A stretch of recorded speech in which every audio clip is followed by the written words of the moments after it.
Hello. Well, who would like to kind of give me an update on where we are, and that'll kind of define our time together? Maria, would you like to go ahead? Sure. I think it's been not a great week. Okay. Oleg and I talked yesterday, maybe the day before, and he told me he views me as his enemy. And I thought about that metaphor he gave last week of like somebody, like a rat in the cage, and he views me as like the scientist just shocking it. So I don't,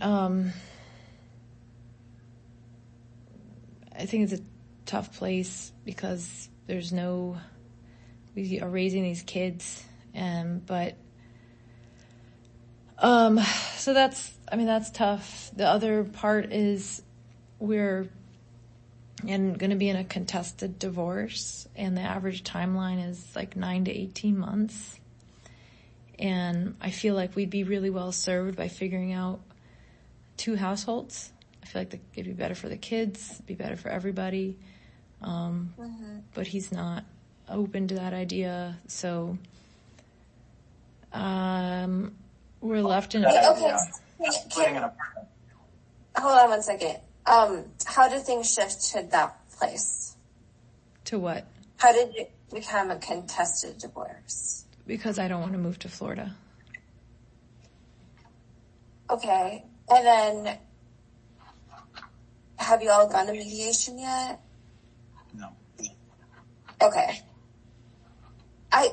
I'm pretty sure, I could be wrong, but I'm pretty sure they force you to go to mediation before going in front of a judge, right? No, I know. Yeah, but we won't agree on the Florida thing. She's already decided, no matter what. But so have you, Oleg. All right. So now if I can put in my comments, and by the way, I'll preface it with saying I think this should be our last session because I'm not comfortable that the things that are said here are actually being used to help our long-term alignment. And I think we've reached a phase where Maria is strategizing, again, expecting a contested divorce, not willing to give any ground, and bracing for conflict. So last week, was that Friday night when It was Thursday night. Thursday night, when Maria went out to a social engagement, and I had fed the kids dinner and put two of them to bed and was getting the other two ready for bed. She came home late. It was, I think, 9:30 p.m. I came home at 8:55.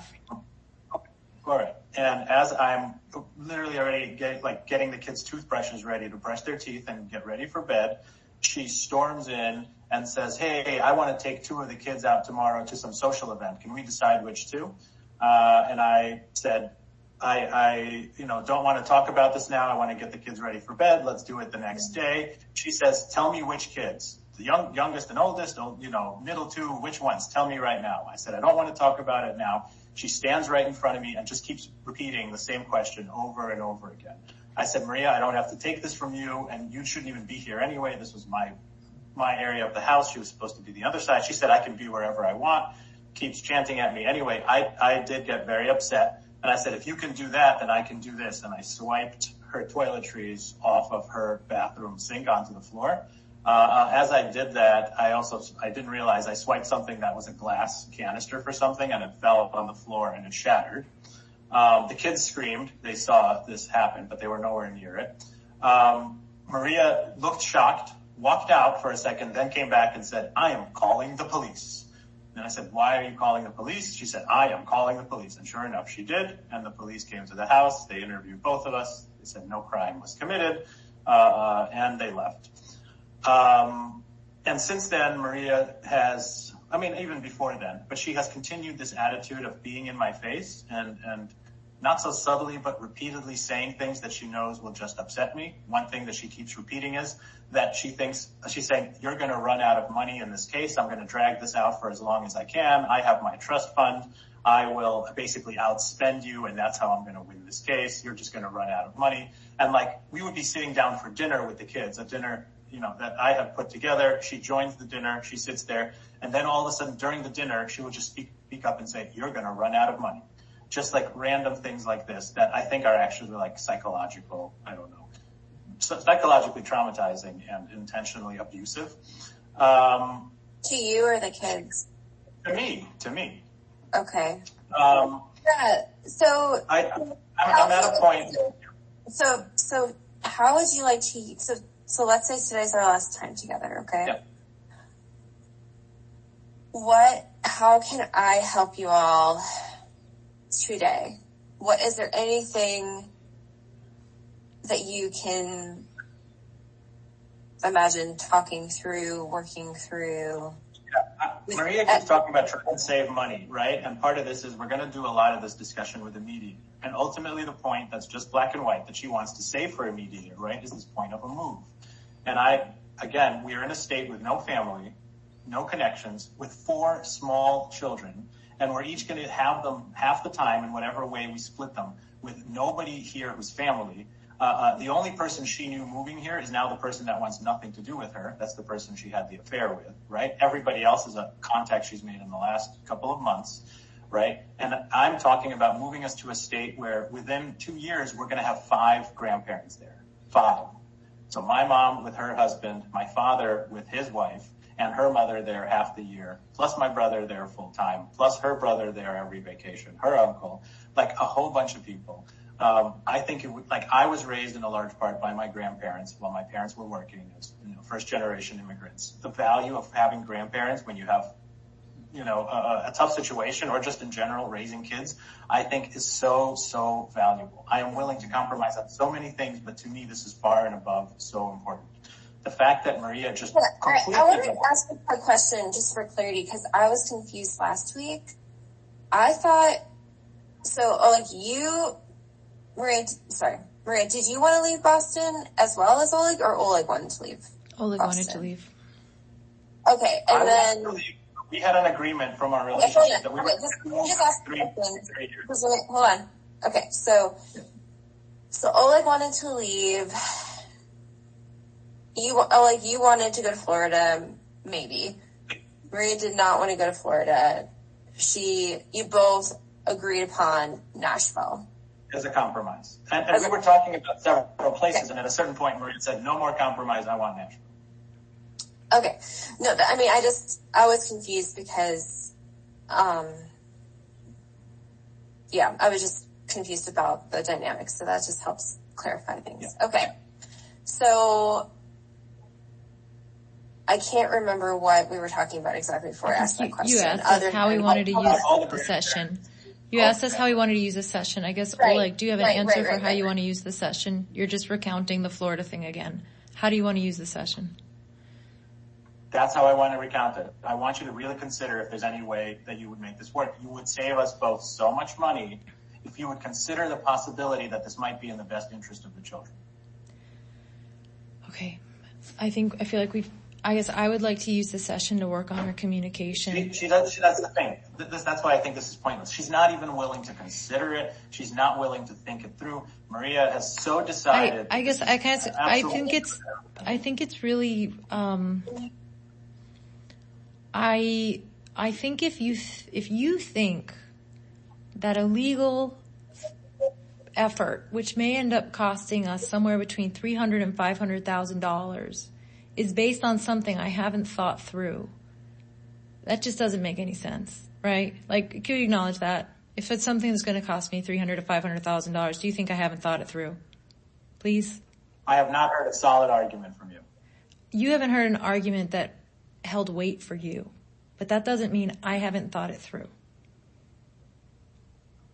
And so I think that's like a critical difference. You're not hearing anything that's resonating with you, but that doesn't mean that they're not things that are meaningful to me. And I think that's a nuance that's really important.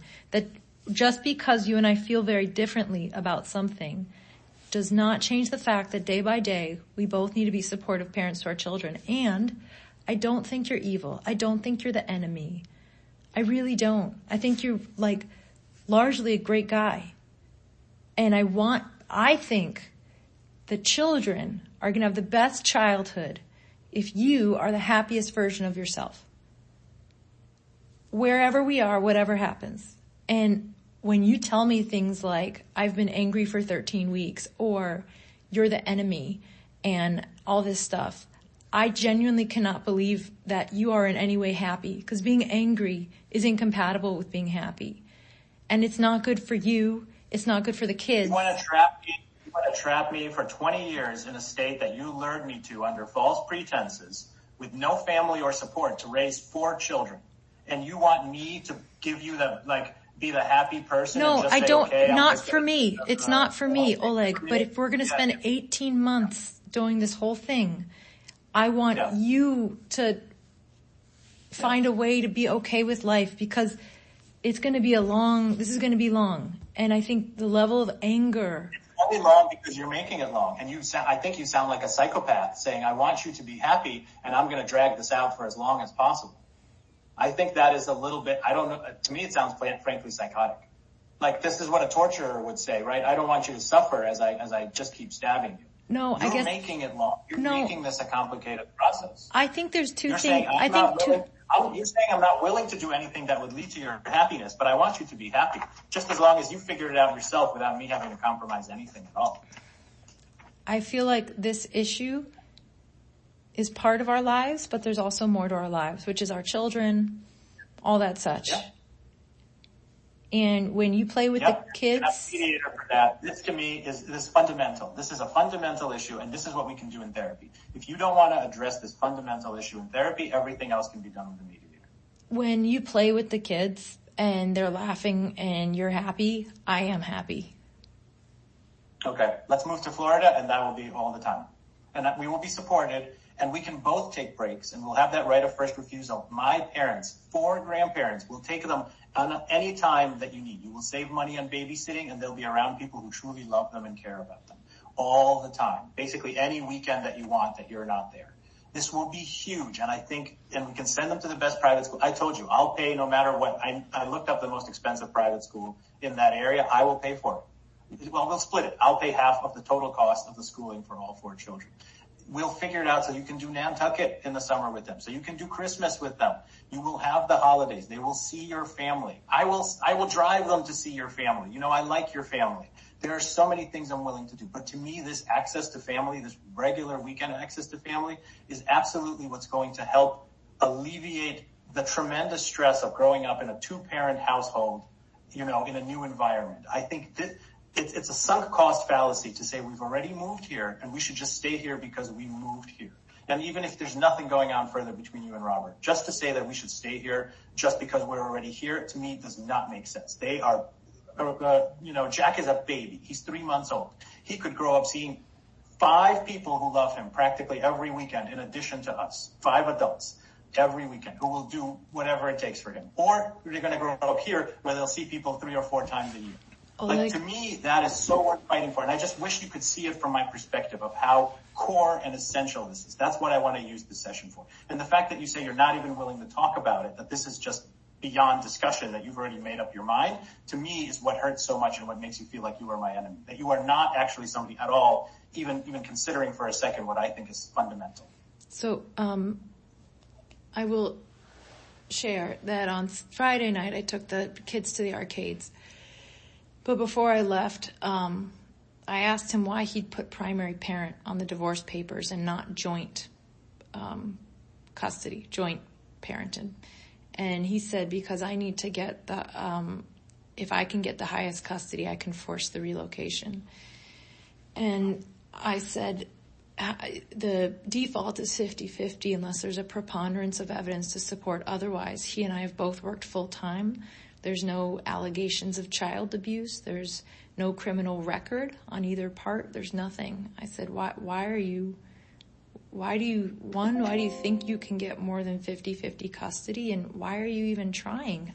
I said, how can you think it's the right thing for the children to not have me be in their life 50% of the time at least, right? Why would you not be in their life? You only wouldn't because you refused to move. That's the only reason. So he said to me, "You're going to find out." I said, what do you mean? He said, "Oh, I have ways. You're going to find out what I'm going to do to get custody." Then I'm with the kids at the arcades, and he's texting me. We ran out of formula, and I knew there was formula in the house, but he thought we'd run out, and he's texting me saying, "This is child abuse. Oh, you've committed child abuse." And this is not the first time this has happened. So, not only, I'm in a situation where, Oleg, you're legitimately trying to take a higher percentage of custody from me. I am trying to get my kids into a better environment. Like I said, we can talk to a mediator. I am happy to do 50-50 custody as long as the kids are living with family. If you are going to absolutely refuse that, that's on you, and I don't think that's acceptable. So my thought is that the custody and the location should be for the mediation and the court system, if that's what happens after mediation. But in the meantime, this is point. But it's not, because we live in the same house. We are still parenting the children. This is going to go on for. This might go on for 2 years. We can keep doing it through email. We can email each other and do these negotiations. And if you want to make it more expensive, we can go through the lawyers, Maria. But see, you are not willing to listen to me. You are not willing to consider my points. I am. You don't hear anything that I just said about what I think is actually better for the kids of growing up around the people they're growing up around. You don't hear I can that. recite it. I can recite it for you. I do hear it. You don't believe it. I disagree with you, which I think you've heard before, but it doesn't mean I don't hear it. Do you disagree that growing up around grandparents is in the best interest of the children? I'm not going to do this. Answer that question. Would you all be willing to hear just an observation that I'm making? Just listening to you both go back and forth? Yep. Is that okay? Yep. You both are trying in one way or another to win and one-upping each other in these heated of the moments, right? And then the reality is you don't want to have a contested divorce. And if there's a way to figure it out, that's what you want. But the more you argue about it without a third party, you're just going to keep going around. And then this is what happens. People who have ugly divorces, right? They're working out their grief and their emotions in the divorce, which is a waste of energy, time, and money, and also not good for anyone, right? So, yeah, I just wanted to share that observation. At the end of the day, I really don't think that's what you want. And I am really curious of what keeps pushing you all to continue to both have these conversations outside of the boundary times. I don't think we should talk about it. I mean, I think and that's, I guess, if we're not going to talk about Florida anymore, you said you wanted to use this time to talk, but I think we shouldn't. I think we should save it for the mediation and all that. But I still think that we should work on being collaborative co-parents. Right, we can do it over email.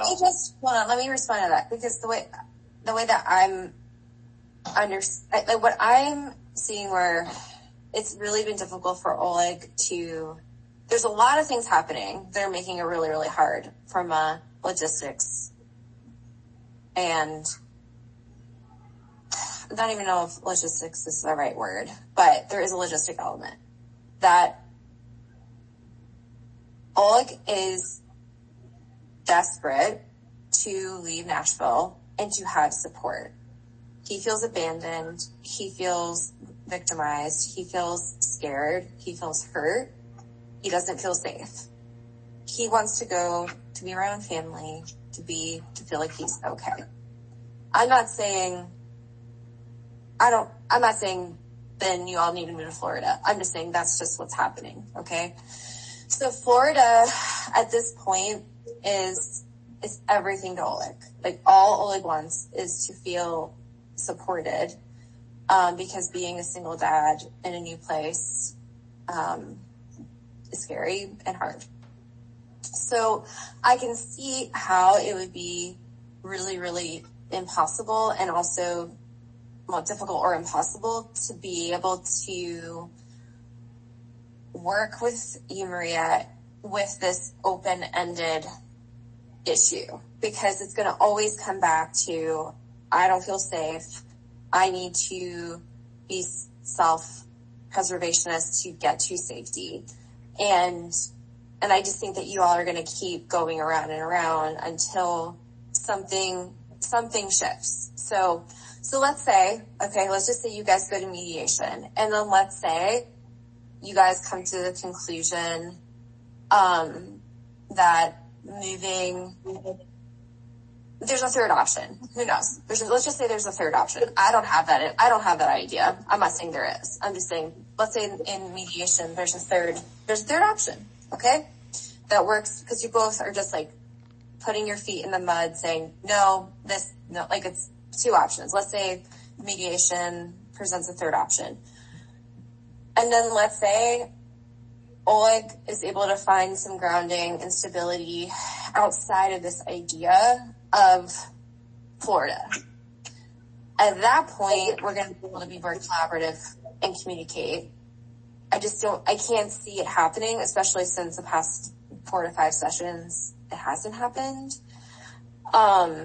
Until there's some resolution on the move, I don't think Oleg's going to be able to do this. I think if we have potentially 18 months of this, like the children's lives still go on and our lives still go on, and there has to be like working together. This is all hypothetical. This is all hypothetical. So we don't even worry about 18 months. You haven't even gotten mediation yet. Like that's hypothetical. I don't think you understand. A mediator can be a former lawyer, and it's somebody who's an independent party. You said you wanted us to get an independent opinion from somebody else. We can get a mediator who's a former lawyer who will give us an honest opinion of where we stand and where this is going, and maybe can lay it out clearly of how this is going to go, and maybe make you realize that we don't have to spend hundreds of thousands of dollars to get to a potentially inevitable conclusion. I just don't know if you'll listen if it's not the outcome that you want. I mean, you both just keep throwing fire and fire, right? And you both escalate each other back and forth. So that, I mean, I will say that that is the next step, is to go to mediation, see if there's a third way, see if there's compromise that can be had between Nashville and Florida. And really, I know, Maria, you want to move out, or you want there to be a not living together situation. Is that also? I think it's awful for the kids. So yes, I want a better environment for the kids. Okay. I agree. I think we can figure something out. We'll do it through mediation. Yeah. So that's what I'm saying. I hope this isn't our last session forever. I do think you all have to go to mediation before having the expectation to be able to really be teammates, because you can't be enemies and teammates at the same time. And you both, at this point, are, like, from my observation and the stories that you both share from both sides, that you're treating each other like enemies, because Ingrid, you both are cracking. Do you have children? Mm-hmm. I think maybe what's missing in this is that if one of our kids has a mark, we immediately are talking about the mark. If the baby needs to be handed off, we're handing off the baby. If somebody needs to be wiped, we say, hey, can you go do it? So I actually disagree. I think we are acting like teammates for many parts throughout the day. And this idea that it's all black and white is just false. There are tremendous shades of gray here. We are acting like teammates. We are texting about who's picking up the kids, who's doing that. He says, I arranged a babysitter. I say, thank you. So this, the other idea that this wraps up in like 3 months or 6 months, I think is just silliness. I'm just being honest. Like, if you wanted it to, right. And same with you, Oleg. If you wanted it to, it could also, right? I mean, like, I'm just saying, like, it's equal here. So the reality is, when there's a fundamental difference that cannot be agreed upon, those are the cases that do go to trial, and those cases take up to 2 years. So the idea that we're just going to say, oh, until the 2 years is resolved, we're going to forget this idea that we have to live together and parent. I mean, I don't think, I'm going to be honest, like I don't think that's responsible. I actually don't even think that's good therapy advice. I'm going to be frank with you, Ingrid. Like, that's fine. You don't have to see me anymore, Maria. That's completely fine. We can disagree. To try to make it black and white with two clients who are seeing black and white, like, I mean, I don't think that's right. I don't think you're getting what I'm saying. I think Ingrid actually is aligned with what I'm saying. I can't align with you if this fundamental thing for me, you're not even willing to consider. If you are saying this is a core and you are not even willing to hear it, but you want to talk about bedtimes or some shit, like, we do. You are missing the greater point. We do talk about bedtimes. We do talk about pickups. We don't need therapy for that. I'm not getting into something deeper with you. I'm not exploring my emotions with you. I can't trust you. I don't feel safe around you. And this is not a space where I want to do this anymore. I tried it for months. You've lied to me the entire time. And when you maybe have stopped lying, I don't know. Now you're just not willing to listen to me at all. I don't feel like this is a safe space. I hear you. I also think that this is not a black and white thing. Which of course you do, because you don't even pause and to say, oh, maybe I don't know if you've ever said in our relationship, or very rarely, maybe you're right. In fact, I used to make a big deal out of it, half joking, of times when you actually admitted I was right, even on obvious things. Like, I'm done with this, Maria. We can get a great mediator. We'll pay a lot of money for it. We'll get an honest opinion from a lawyer of where this is going, and we can go from there and we can work out details. In the meantime, we can do a lot of stuff over email. As you said, we are both fundamentally devoted to the children and we want the best of them. I'm going to try to keep my distance more from you because I don't want to let myself get so riled up by what you're doing, right, that it stresses me out and creates an unpleasant environment. And for that, I'm asking you to give me space. And when I ask you to leave or just move away from me in the bathroom, at least stop talking, that you at least respect that very basic thing that I'm asking for. And if you don't, I'm just going to leave the house. I am just going to put on my shoes and say, okay, you watch the kids. I'm just going to go out. I'm going to do whatever it takes to try to keep the peace here. But that doesn't mean that I have to have this bullshit alignment with you when you won't create a basic safe space for me. The only way that you feel like I can create a safe space for you is to agree to move to Florida. Is that right? You have to hear me out. You have to explore these options, and you have to actually discuss what it means. You're not there. But this is where I come back to this idea that you think I haven't thought about it. I feel like that's you haven't talked about everything. All you just say is you just bring back I have asthma, or I might have better career opportunities in the distant future if I stay in Nashville. And I think those are stupid arguments. Well, but don't you see, Oleg, if you just tell me my arguments are stupid, how can you then be demanding that I respect and listen to yours? Like, how does that work? Yeah. You see, like, it's you want unilateral. So are you going to say the opposite to me, that you think that the kids growing up around their grandparents is a stupid argument? Do you actually think that's stupid? I've never once called your arguments stupid. I don't think that's a healthy way to communicate. Yeah. I think staying in a place because you might have better future job prospects as opposed to the kids definitely growing up around 5 grandparents, I think that's a crazy thing to juxtapose. I also think we should, I think the things that we can work on are like using the word stupid, using the word bitch, like all of that. Those are things that I think would make the environment. See, again, you're just deflecting. Because we're not going to solve it here. This is not the point of this. So, all right. So we're basically done with that point. And again, Ingrid, I'm going to emphasize nothing that's been said so far today changes my viewpoint that this should be our last session. I think this is counterproductive. Yeah, and to clarify, that's why, I'm clear that Oleg is not able to do this. And that is why it is counterproductive, because both parties have to be willing to do this. And I don't think he's going to be willing to do it until there's some resolve in one direction or another. And I know that's not what you want, Maria. I know that you want to be able to. I want better for the kids. To be things. I want better for the kids. I think there's I just refuse to see the black and white. Like I do. The reality is our children are half me and they're half you. And if I can't see positively about you, then I can't see positive about the children, and that just doesn't work. There's plenty of positive things, Maria. That's fine. I'm not saying you're all evil, but I'm saying when you make up your mind, you refuse to hear another person, and you're closed off. And at this point, you're strategizing, and you're trying to manipulate me. You're literally finding ways to get under my skin. What did you say yesterday? At some point, something you said like, "Oh, that really got under your skin, huh?" And you were laughing about it. That's not a person that I want to. You did. You were saying. The fact that you think you know anything, Maria, is so funny, or something like that. And I just was walking out the door and I said, I touched a nerve, and then I left.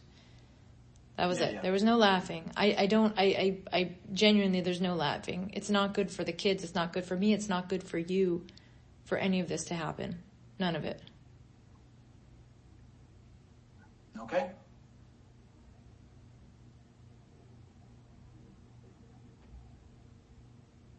Do you want to talk about the idea of moving into separate places? Would that be a good use of our time? I would love to talk about that. Or is that more of a, okay, go ahead. Yeah. Do you, Ingrid, have examples of how that is done? Because I don't want to share an apartment with her.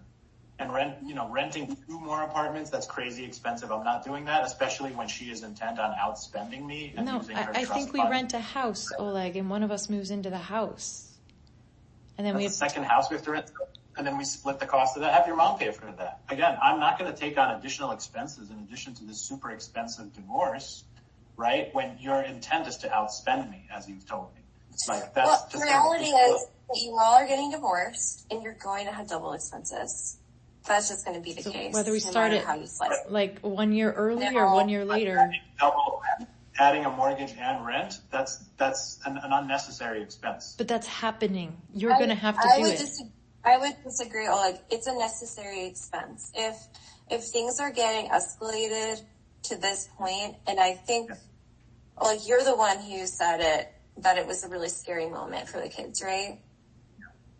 Okay? Yeah. If things are getting to that point, it's a necessary expense. And it's going to happen. Like, you are going to have to pay a solo mortgage and I'm going to have to pay a solo mortgage. So you're going to have to do that for the next 40 years or 30 years. So by starting 1 year early, who cares? If it means that the children have more stable homes, you and I have more psychological space, like, what, that's, to me, that's money well spent. I think so. And there are solutions. I mean, do you want my ideas? I have ideas. Sure. Okay. Sure. So,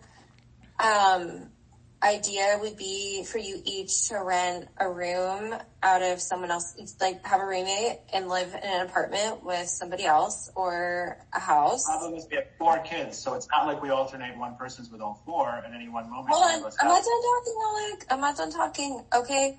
And then you've talked about the whole nesting thing, keeping the kids in the house. And then you both go to your independent places where you live, and then you come back and are with the kids. That is one idea, because I know it would be very strange to share an apartment and see, oh, they moved the milk, they were here, what happened here? That is a really uncomfortable thing. And it is really expensive to both have 2, 1-bedroom apartments in Nashville in addition to a really expensive mortgage. So that's just one idea. My thought is to rent a 3-bedroom house. One of us usually have 2 kids, yeah. My idea is to rent a 3-bedroom house, and that way we can and then one of us lives in that house. That's their house, and then get it within 5 to 10 minutes of the other house, and then we just start living separate lives. And I think that's also a really reasonable idea. Yeah, sure. I'm worried about the cost. But yeah, and I think it should be you who moves out. Why? Because you're the one who precipitated all this happening. You should do it. You should move out.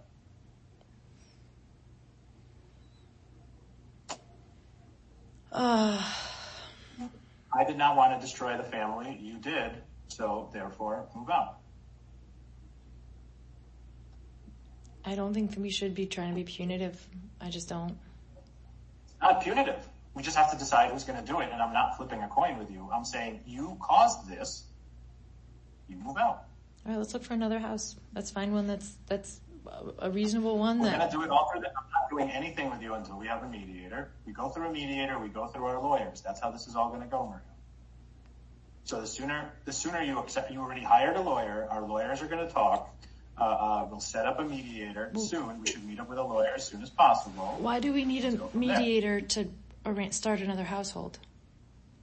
Because I want to make sure that this is all above board. I want to make sure this does not hurt the divorce proceedings. Again, how would it hurt the divorce? I don't know the law. You sent me nonsense documents, like fake legal documents, to try to prove your points. So no, I'm going to do this all through a lawyer. I want to make sure it's all above board. I think you can. Why don't you ask your lawyer if us starting 2 households is? Yeah. Why don't you email her and ask? Let's start with the mediator, and we'll go from there. I'm not doing anything with you outside the mediator and the lawyer. It's to ask your lawyer, but I don't think it will. I mean, this is what divorced people do: is they start 2 households. You don't know what divorced people do. And then also sometimes, I mean, I think, Maria, you've said here, and I could be misremembering, that you were afraid to move out because you were afraid it was going to affect your custody. So there is that fear of like you abandoned. No, that's a fair point. We'd have to have a custody arrangement prior to the move out. That's what I'm saying. Yeah, and if you all figure that out in mediation, and that's what I'm sorry if I sound like a broken record. I'm angry for you to go to mediation to be able to sort this stuff out, because that is inherently going to help you both feel safe, because neither of you feel safe right now. So I know you disagree with me, Maria, and that's okay. You're completely entitled to disagree with me. From my perspective, when you're both in a dysregulated state all of the time, expecting each other to be regulated, to be able to communicate well, is just not going to happen. And I agree. Oleg should never call you a name ever again for the rest of your life, regardless of the state. And also, Oleg's not going to change overnight, especially right now. So, do you know, like CBT for psychosis? Right. No, I don't. No, I don't. Okay, like motivational interviewing. Did you know that she's a psychiatrist? No, I'm just trying to know what I think is important, Oleg, for both of us. She's a doctor. MD on all her signatures, even though she doesn't see patients anymore. Every email is now. Oleg, stop. All I'm trying to say is I don't think it's black and white. I don't think this idea that you can be regulated is like, no, we could ever be regulated because we can't agree on the Florida issue. Like, that's just patently false. You're regulated, you work a job, you're like a standard citizen. So I understand. All I'm saying is I think the goal of this therapy should be the 0.01. She knows better than you, so she's telling us how to leave the therapy. Oleg, stop. The 0.1% of us that does want all these good things, let's try to bring that up more, rather than saying, because like 80% is dysregulated some of the time, we'd throw the towel in and say that we shouldn't keep trying to do better for the kids. I'm saying you absolutely should keep trying. Absolutely should keep trying. I'm asking you all to go to mediation and sort out some of this, and I would love for you to come back. And if I'm not the right fit for you because we have disagreements, Maria, on process of therapy and this specific process with 2 people going through a divorce, that's totally okay. Mediation doesn't work on communication and collaboration. Like, we have to, there's so many, like we need to get along enough to make the right decisions for the kids. And that supersedes Florida. That supersedes all of that. On a day-to-day basis, the kids need us. We have been doing that. Do you think that we could do better? Because I think we could. Let's go to mediation, Maria. I think therapy, we're throwing away money. We're not being productive here. Mediation is for these legal issues. They don't talk about communication, mutual respect. We need to figure out the legal issues. No, I'm not going to talk to you about respect. I don't trust you at all. I'm not, I will try to give you the minimum courtesy I would give a stranger, as long as you at least treat me with the minimum courtesy you would a stranger. If a stranger was in my bathroom ranting statements at me while I'm trying to brush my kid's teeth, I think I would be equally dysregulated. I will give you the courtesy of a stranger. Well, I'm going to give you the courtesy of the father of my children, who I spent 8 years of my life with and who I want the best for, frankly, truthfully. I don't feel that way. Not the best for me. Not the best for me, as long as it prioritizes your needs first. The best for me would be moving to Florida. Okay, I'm I'll be certain. clear. The best for the children first. Okay, well, so then we'll have to, because we disagree on that fundamental thing, we can leave that for the court, but let's see what the mediator says about this. I just want to encourage you both to go in with the goal of settling this in mediation. Because it is going to be a lot less painful for both of you and the kids. So, yeah. And actually, this brings up an important point, because Maria said she's going to intentionally drag this out for as long as possible. I did not say that ever. I said look up contested cases. I did not ever say that. And you're going to run out of money before me. That's what you were saying. Have you looked up how much contested? Have you looked up contested court cases? How long they last? Yeah. Don't worry, Maria. Lots of people in Tennessee get divorced, and we are in the top income bracket. I think we can afford a divorce. I think we can handle it. But I think this is important because Maria's talking about dragging this out. Sorry, I want to be crystal clear. I have never, ever said that. I have no intention of that. Why in the world would I want that? I'm going to run out of money despite my salary. Okay. That's not why it's going to happen. But I would just say, I said, let's talk about getting a mediator. Let's have our lawyers talk. Let's do this as quickly as possible. And Ingrid, would you agree that going through mediation soon and not delaying starting that process is in our best interest? It appears that way to me. I'm really curious if you have, I don't know if you feel comfortable talking about that, but what your drawbacks are of starting. I don't. There's a lot of resistance coming around that topic. So I don't really understand. I don't have representation. Okay. So I don't. You haven't hired a lawyer? No. So I guess like this idea that we suddenly are going to start mediation next week when he's been talking to all these lawyers and I don't have one, like to me that's crazy. Well, I mean, the mediator that I gave you the name of, and if she's not the right fit, I'm sure she could send you to other people. You don't. It wasn't her. You understand, Ingrid? I said the first issue I wanted to talk about was how we figure out custody. And he said he won't talk about custody unless we talk about location first, which to me is crazy because kids should come first, and what's in the best interest of the kids is me and their lives. So the mediator's going to dictate all of that. Like, you're not in charge of that. Neither of you are in charge of it. They're going to say, okay, like, let's figure this out. I would be honest. This is somebody who's telling me that you don't need to have a lawyer. Neither of you have to have a lawyer for mediation. I understand, but he's already told me that he's going to do anything he can to get the highest custody. He's going to do anything, and he said, don't worry about it. I have a plan. Yes, it is. Yes, it is. And so I'm terrified, and there's no way I'm not going to start. But you're not. If there is anything, nothing's going to be. Ingrid, I'm sorry. I'm telling you, I'm terrified. This is emotion, right? Yeah. And I am not going to make it in the same way that he feels unsafe, and so he can't resolve. So I am not. I'm just telling you as a line, a boundary, a very firm line to both of you. He served me on 11/10, so I've got to figure stuff out before 12/10. Okay. And until that time, what did he say to me? Last night he said to me, you better get a lawyer or it's going to default against you. So like I have to have a lawyer actually. If I don't submit a response by 12/10, there's a default judgment that he becomes the primary parent and we relocate to Florida. So like, I mean, we're not like, this is not like JV anymore. He's like pulled out all the big guns and I have no choice. Maria, are you ready to stop lying now? So can you stop lying about not hiring a lawyer? You had a little purse that you left open that all the stuff was in our key box, and one of which was a checkbook. I didn't open the checkbooks. On the very top, on the first page, it said that you paid a $5,000 retainer to a lawyer.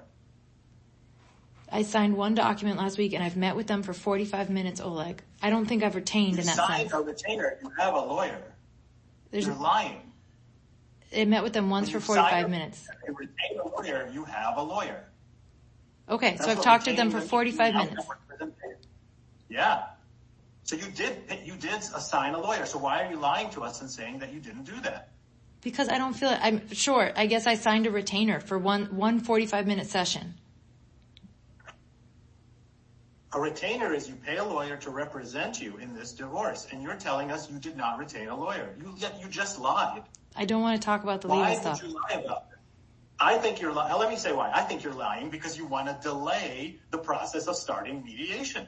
Why does that That's help the me in only any? reason. Why does that help me in any way, Oleg? Because you want this to drag out and be more expensive, as you had told me, which you're now lying. Why in the grin about world not do I want to saying. spend the money? Why Because do you think you will win just by having more money because you have a $3 million trust to your name, which I don't have. Oleg? Like divorces don't cost $3 million. They range from $200,000 to $500,000. You just got caught lying and you can't. So why did you lie? Can you explain why you lied? Because I've talked with them for 45 minutes and then you act like I suddenly know everything and what to do. And so you say, you've retained, do this. And like, no, I don't. Then And why did you also pay them $1,000 in addition to their $5,000 retainer? Because that was on our credit card statement from the same company. I told you I was Why consulting with, did you pay them $1,000? that's to a different lawyer. Okay. I mean, that was to a different lawyer. Like you said that, you tried to email Deborah and it didn't work. No, that's my mistake. That was somebody else. I had my personal therapist recommended a mediator. We went to that person, and it turned out to not even be who we thought it was, and they were just an accountant. They weren't a mediator. But I'm going to wait. I'm just sending right now an email with her name is Deborah Denson, and I just want you both to eliminate the unnecessary arguments that are just amping, like you both just keep amping each other up. And then you're both making, you're both attacking each other and threatening each other and different things. And then neither of you know it's actually real, right? And then you're both on the defense and you're both on, it's just not good. You both just need to have clarity of like, okay, this is what we're actually doing, rather than continuing to threaten each other with different things. And then also just it's really hard to be transparent at this time because neither of you feel safe. And so that's not reasonable either to expect either of you to feel safe right now. And so I just emailed you the mediator. I am willing to work with you both once you have more clarity on those things. I'm happy to meet with, I doubt you want to do this, but I'm happy to meet with you both individually to have clarity of like what you need from the other person to feel safe enough to move forward in collaboration, because there has to be a level of safety to be in a team with someone. And you guys are in a team to a degree, and then things keep amping up and scary things are happening in your house. So I know that this isn't the outcome that neither of you wanted when we started this, and I'm with you. I'm not happy with how this is ending either. But I am hopeful that once you all have clarity, things are going to settle down, because you're really in the worst case scenario right now of living together and not knowing what's going on. And I do believe, Oleg, that whatever happens, if you are stuck in Nashville for the next 20 years, or if you get what you want and move to Florida, you're going to be okay. You're going to figure it out. And you are going to find some sense of safety in yourself, and you're going to build community. And I understand why you want to move to Florida, and I understand why Maria doesn't. Both of you have valid points and valid feelings in that, but both of you have to get off the attack mode and trying to win the argument, because that's where you both when you get heightened, that's where you both go, which is natural. That's what people do when you're arguing. Everyone is like that when they're arguing. It's not just because of you two. It's just what we do. So again, Maria, do whatever you need to do to feel comfortable to start the mediation process. Call the mediator, call Deborah and ask her. She'll be happy to talk to you do consult with you and reassure you and give you clarity on what you need and what you don't need. And if you want to have a lawyer all ready to go, great. Then that makes you feel safe. That's awesome. So if you, if you ever, if you're like, no, we didn't like how things went with Ingrid, we want somebody else, that's okay. I'm happy to give you other names of other therapists. Again, I'm willing to work with you in the future. And, I mean, let me ask you this, okay? Oleg, do you want to set up a session just as a holding space for maybe second week in December, in good faith that you all will have mediation in between? Is that something you all would want to do, or do you just want to kind of play it by ear? No, second week. No, I'm going to be away. So next week is, well, I guess this week is Thanksgiving. Next week I'm away the whole week at a conference. Nothing's going to happen. Nothing's going to get resolved, right? This is just going to be shelved. I mean, that's actually, like, theoretically, I don't know what Deborah's schedule is. Theoretically, though, you guys could do a Zoom session if you really wanted to. Like, if you really wanted to get mediation started, I think you could. I'm not going to agree to any mediator until it's been vetted by my lawyer. And I think a former lawyer is what we actually need here for mediation, somebody who knows divorce law.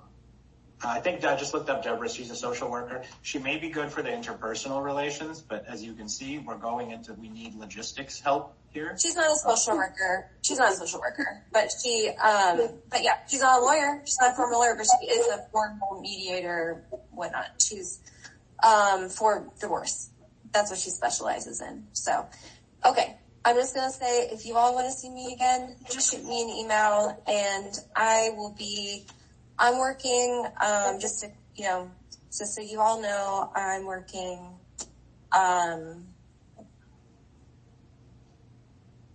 all of the first 3 weeks in December, and then a little bit here and there in the last 2 weeks. So you can just let me know, and yeah. Okay. I wish Thank you. I think you've done everything you could given the circumstances. I hope, obviously, it's not anything to do with you. This is the situation. I think we need a little time, and I think we need to start this legal process. And as it becomes more clear, maybe we'll go into a space where therapy makes sense. I don't think right now it makes sense. Yeah, and I encourage you both to read the book, the Conscious Uncoupling book. Yeah. I really encourage you both to continue with individual therapy, and I really hope and hope for the best for you both, because you both deserve it, and so do your kids. Thank you, Ingrid.